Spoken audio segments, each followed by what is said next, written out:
Hello, I'm Mac. Hang around for Devoted Christian. I am doing my Deuteronomy campout challenge. So let's get started. All right, so the first question is, where in Deuteronomy is God's rules for camping and what are they? All right, so I found them in Deuteronomy 23, 9 through 14. And I just got the outlines of them, and it's don't be offensive. Anybody with that has self pleasure and releases fluid in camp must go outside camp and can return at night after washing with water and after the sun goes down. It must establish a place outside of camp to relieve yourself, like use the restroom, and make sure that your excrements are buried.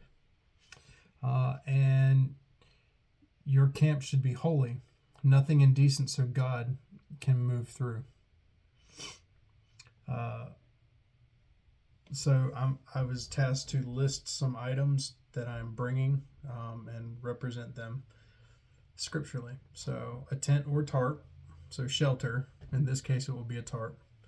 And in Isaiah 4:6, and there will be shelter for shade from heat by day, and a refuge and shelter from the storm and rain. So it's, God, because he loves us, shelters us from storms and certain things in life that, sometimes we want to really just go there, and he kind of draws us back.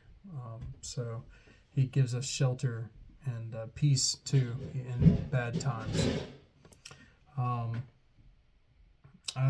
So that would be shelter.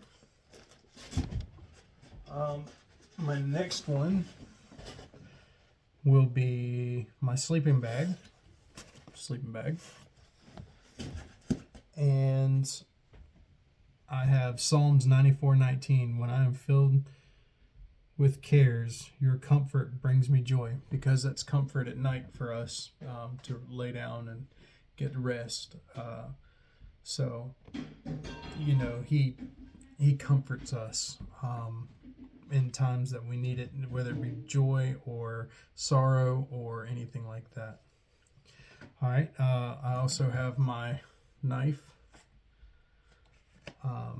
And for that, it says, for what hope does the godless person have when he is cut off, when God takes away his life? Job 27:8. This represents hope. This is a tool that you can use in life. And you could use it for kindling for wood. You could use it for carving to make really cool things. You could use it for cutting meat or cutting fish, or which fish is meat. But it just represents hope, that if you use this correctly, it brings you hope that you will survive. My next one would be my lighter. The miner uses a flint tool and turns up ore from the root of the mountains. Job 28:9. I really just picked that one because I am a miner, and I think it's really cool that it uses some type of flint tool to turn up ore from the mountains, like metal in the ground from different types of iron ore and things like that. So, so of course it this is like, it brings you heat and in all kinds of ways. It's just a great tool to have, really. And then the one thing that I put on here is my Bible. But the word endures forever, and this word is the gospel that is proclaimed to you. 1 Peter 1:25. So this right here is important to me as part of the camping gear, but it's also daily use. So as I go on, it says, describe the preparation And will I meet Christ the same way? Well, okay, so my preparation is pretty much, I'm not going to say last minute because I've been planning this for a while. I have everything together. I'm kind of sloppy in putting it all together in the final form. But the way I answered this is I am a better planner usually. I know that I'm going to meet Christ one day, and I want to make sure that it is a good and long lasting meeting in his presence forever. So, which means I plan on just that. I plan on being in the presence of God after I pass away, and in the presence of Jesus after I pass away, and that I plan for that accordingly.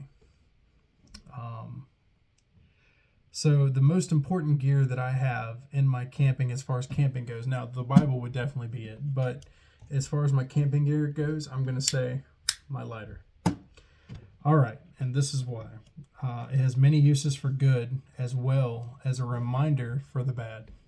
All right, so my scripture for that is, he burns half of it in a fire, and he roasts meat on that half. He eats the roast and is satisfied. He warms himself and says, "Ah, I am warm. I see the blaze." Isaiah 44:16. Now, it had three uses in that one scripture. It had, of course, the fire for cooking, the fire for warmth, and, I see the blaze. So, light, illuminates. So, very, very useful in any type of survival or anything like that, but as well as just camping. And there's also a lot of bonding around a fire when it comes for fellowship or whatever. And then the negative that I have in that is, I actually have a scripture to back that up, and it's, every tree that doesn't produce good fruit is cut down and thrown into the fire, which means it's also a destroyer. It destroys things when a fire spreads. I mean, people lose homes, forests, everything, lives. So it just really depends on how you use it. All right, and then there was an added question. No, that was okay. Oh, the part about my the camp and the things that I didn't know, and the one that was most interesting. Okay, so my camp should be holy is the one that I didn't know, but is also the most interesting. And the reason why is because it describes the way we should be as Christians. We should apply that to our lives as Christians as if God is here all the time, which he always is. And that's our reminder that whenever he is with us all the time, that he's constantly moving through our camps, and we need to make sure that he can be there. Because, if you got these things in your lives that you can't, that won't allow God to be close to you, then you got to weed them out, so that he can get close to you, so that he can be with you at all times. So I hope you enjoyed this video. Thank you.